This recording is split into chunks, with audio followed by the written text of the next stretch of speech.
এটা হচ্ছে ডিএসএলআর ক্যামেরার জন্য কনভার্টারটা। এটা হচ্ছে টাইপ সি পোর্টের জন্য। টাইপ সি পোর্টের ক্ষেত্রে চাইলে আপনি লাইটনিং আইফোনে ব্যবহার করতে পারবেন, সেটাও আমরা দেখাবো এই ভিডিওতে। আর পাশাপাশি এটা আমরা টাইপ বিতেও চেষ্টা করে আপনাদেরকে দেখাবো চলে কিনা। আপনারা এখন যে সাউন্ডটি শুনতে পাচ্ছেন এটি হচ্ছে টাইপ বি মোবাইল রেকর্ড হচ্ছে।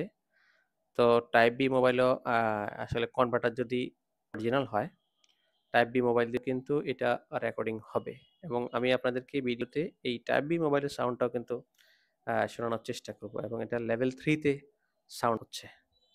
এরপরে আমি আপনাদেরকে আইফোনেও রেকর্ড করে দেখাবো। আইফোনের সাউন্ড কোয়ালিটি কিন্তু অ্যান্ড্রয়েড থেকে অনেক ভালো কোয়ালিটির হয়। জাস্ট ইন করলাম সাউন্ড কোয়ালিটি আইফোনে কেমন হয় বা আইফোনে কানেক্ট হচ্ছে কিনা।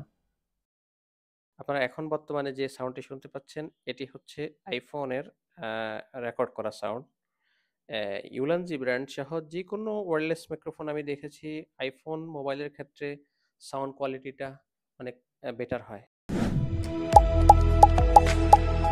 টেক টুলস নয় দেখিয়ে হবে না ছয়।